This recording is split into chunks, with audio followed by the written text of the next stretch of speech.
For me, sustainability is defined by each farmer or rancher. And to me, it's personal. And sustainability is a journey that I hope results in the next generation, my children, wanting to be involved in production agriculture. But in order to have achieved that form of sustainability, I will have needed to have been productive, profitable, have been a good steward of my resources, and ultimately, hopefully, inspired my children with hard work, dedication, and a passion to want to be the sixth generation in both sides of our family to be involved in production agriculture. That's sustainability to me. But I truly think sustainability is personal to each farmer or rancher to define it and how it meets their family and farm goals. You know, when I think about the term regenerative, for instance, you know, I think of my grandfather. He was the third generation, a family of immigrants. He was the third generation here, and he ultimately raised 4 children that were all involved, all of their families involved in production agriculture, and now we're the next generation after that. And I think that's regenerative to the core, regenerating a population of farmers that are embedded in their rural communities. And truly, as I think about farmers and ranchers and our families, we are intertwined in the communities in which we live and serve. And so we truly make up the fabric of rural America. So whether we talk about sustainability or regenerative agriculture, that's inherent to what we do, what's been bred into us literally for decades. And from my standpoint, agriculture and innovation go hand in hand. So it's a great conversation today, but just know it's something that we feel like we've been doing for generations.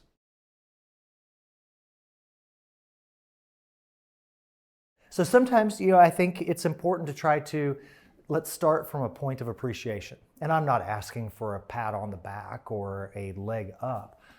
I'm wanting us all to start the conversation from a point of how blessed are we to live in the United States of America, to truly be the breadbasket of the world. Here in St. Louis, we're sitting in the middle of the largest swath of contiguous arable farmland of anywhere in the world. If you think about just how blessed we are to be able to be involved in production agriculture and to be able to work the land, golly, it just creates an attitude of appreciation. So if we can start the conversation there, of all of us being in agreement of just what a noble profession it is to be involved in agriculture and to be able to help feed people that we will never meet all over this world, it is an awesome, awesome responsibility. What's at stake? Hunger. And unfortunately, we see hunger in our own backyards, in our own communities. You know, I see poverty in my rural community of 1,100 people, where 35 to 40% of the kids that go to school with my children are on free and reduced lunch.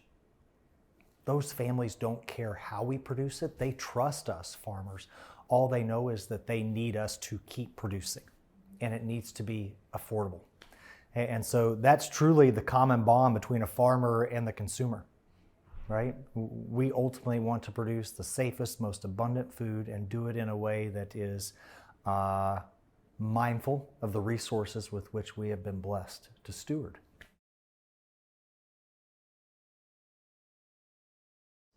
Well, I mean, I appreciate BioSTL being a convener because truly as we see our corporate partners set goals to, in many cases, meet the demands of shareholders.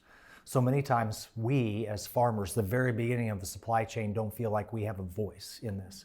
This forum has given us a voice to hopefully maybe hit the pause button here and say, again, we have always shown that we are willing to do more, but it has to make sense. It has to make sense economically within our farm and ranching system. It has to make sense in terms of how we're managing our livestock, how we're managing our crops. So hopefully more than anything, I know I'm going to leave here with a different perspective, but I hope our corporate partners also leave with perhaps a little bit more information and perspective about how we feel as farmers and ranchers. frankly, it's hard for me to speak for all farmers. Like we're an independent bunch, but by gosh, we're united and bonded by this greater calling to help serve people through food, fiber, renewable fuels, and ultimately serve our communities. So when I think about technology, I get excited, right? That's why so many farmers still go to farm shows, because we love to see the new technology coming to market. But not always does it fit into the pocketbook and the economics to apply right then and there. So what we're asking for, grace, patience, cooperation, collaboration, and voice.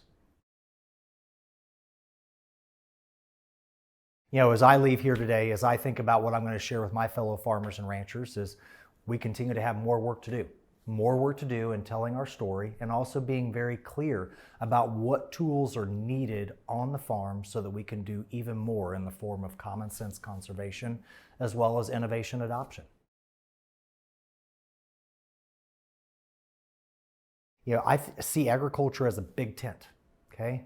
And there's room for everybody, all sizes and types of farming and ranching operations. And that's what excites me about the diversity of American agriculture. And so from my role, even within the Farm Bureau, like, I'm not here to tell you what agriculture or what your farm should look like. All I'm trying to do is help level the playing field and open opportunity. And so that's why I think forums like this are important, to try to help bridge gaps, to be a conduit to say, here's what I'm hearing from my fellow farmers. Frankly, some of these terms turn us off, right? Because by the nature of what we do, we inherently are regenerative and have been for decades. So when we hear these new buzzwords, sometimes it goes in one ear and out the other.